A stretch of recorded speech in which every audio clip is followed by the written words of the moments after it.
Hello दोस्तों, exam simplified में आपका बहुत बहुत स्वागत है। आज बहुत दिनों के बाद हम आपसे रूबरू है इस मसले को लेकर, क्या Jammu Kashmir public service commission case examination जो 10 नवंबर को होने वाला है, क्या वो टाइम पे होगा या नहीं होगा। इसी सिलसिले में आज बात करेंगे, क्योंकि बहुत सारे बच्चों के हमें फ़ोन, उसके साथ साथ मैसेजेस भी आए कि सर हमें बताएं क्या हम अपनी प्रिपरेशन को जारी रखें, क्या एग्ज़ाम टाइम पे होगा नहीं होगा। देखिए, इसमें दो तीन चीज़ें हैं।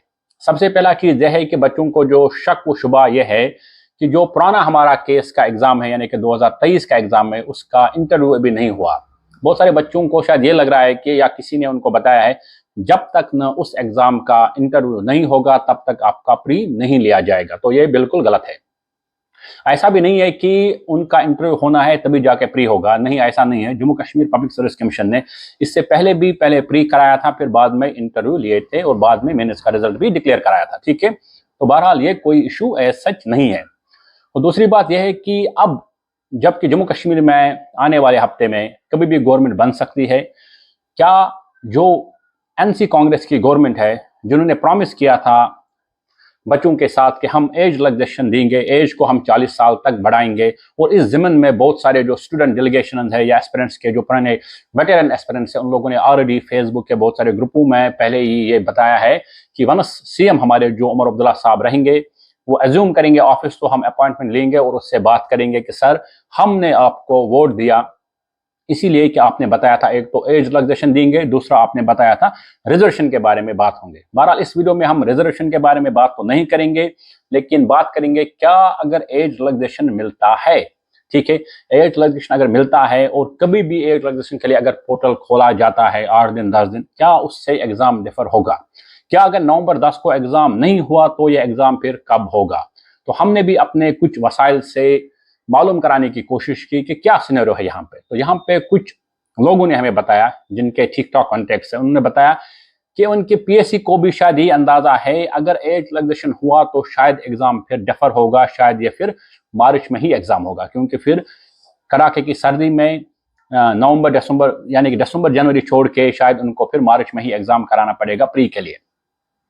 लेकिन अगर एज रिलैक्सेशन नहीं मिला एट ऑल, तो PSC is well prepared to do examination, यानी कि वो कंडक्ट करेंगे एग्जामिनेशन को 10 नवंबर को, इर्रेस्पेक्टिव कि वो जो पुराने क्वालिफाइड हमारे मेन एस्पिरेंट्स है, यानी कि 223 बंदे जो थे, उनका इंटरव्यू हो या नहीं हो। तो यहाँ पे अभी बच्चों का जो शक व शुबात है वो लाजिम है। बहुत सारे बच्चों को इन चीज़ों से एंजाइटी होती है कि क्या पता होगा एग्जाम नहीं होगा। और बहुत सारे हमारे यंग एस्पिरेंट जो है, स्पेशली जो हमारे चैनल को फॉलो करते हैं, जिन्हें हम यानी कि एग्जाम सिंपलीफाइड एक क्रेडिबल प्लेटफॉर्म लगता है कि यहाँ से हमें एग्जाम्स के बारे में इंफॉर्मेशन हो या मेंटरशिप हो या गाइडेंस हो, वो सारी चीज़ें मिलती है।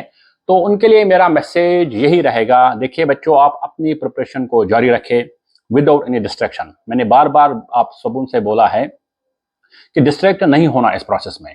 अपने टेलीग्राम्स को, अपने व्हाट्सएप को, अपने फेसबुक को, इन सब को फिलहाल के लिए बंद कीजिए। हाँ, जब भी कोई क्रेडिबल इंफॉर्मेशन होगा आपको डेफिनेटली मिलेगा, आपको पता भी चलेगा, रेडियो में आपको बाकी जगहों पर भी ऐलान होगा उसका कि या एग्जाम डिले होगा या उनके न्यूज़पेपर में भी आएगा।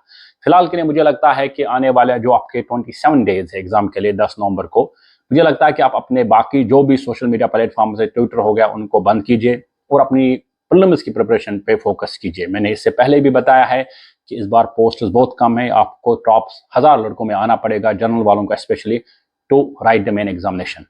वो एक चीज़ है। और दूसरी चीज़ यह है कि इन केस अगर ये डिले हो जाता है, तो मेरा यही मानना है, मैंने हमेशा बच्चों को बोला है, इससे पहले भी बताया है, बार बार बताता हूँ, कि जिनकी एज है और जो बहुत छोटे एस्पिरेंट्स है, हमारे 21 साल के भी बहुत सारे एस्पिरेंट्स हैं, 21 से लेकर जो उनके 25 साल के उम्र के एस्पिरेंट्स हैं हमारे, उनसे मेरा हमेशा से ये गुजारिश है कि आपकी पहली प्रायोरिटी हमेशा यूपीएससी होना चाहिए। आप अपनी प्रिपरेशन को यूपीएससी कैलेंडर के हिसाब से डालें, यूपीएससी कैलेंडर के हिसाब से अपने आप को तैयार कीजिए, बाकी चीज़ें ऑटोमेटिकली फॉलो हो जाएंगे।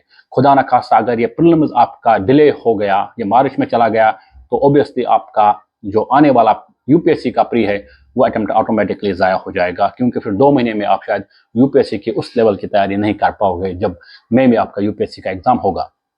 तो इसलिए मेरी गुजारिश है आप सब एस्पिरेंट्स से कि आने वाले दिनों में जब उमर अब्दुल्ला साहब एक बार हेल्प देंगे, उसके बाद ही हमें पता चलेगा क्या उमर अब्दुल्ला गवर्नमेंट के लिए प्रायोरिटी है उन बच्चों को एज रिलैक्सेशन देना, जिस तरह उमर अब्दुल्ला साहब के कुछ बयान आ रहे हैं जिसकी वजह से हमें पता चल रहा है कि शायद यू टर्न ले रहे हैं बहुत सारी चीज़ों पे, क्या फिर उमर अब्दुल्ला गवर्नमेंट के लिए ये चीज़ें यानी कि एज रिलैक्सेशन हो गया, रिजर्वेशन हो गया या यूथ का इशूज़, क्या वो प्रायोरिटी रहेंगे या उनके लिए प्रायोरिटी ये रहेगा कि वो बड़े इशूज़ जो है उनको पहले सॉल्व करें, जैसे स्टेटहुड हो गया या बाकी और चीज़ें हैं उनको पहले सॉल्व करें।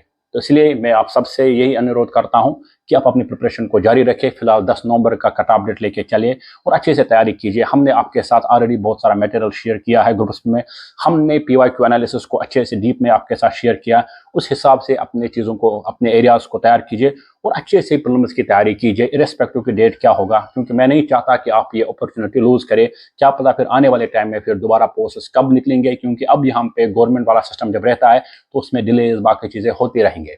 Thank you very much.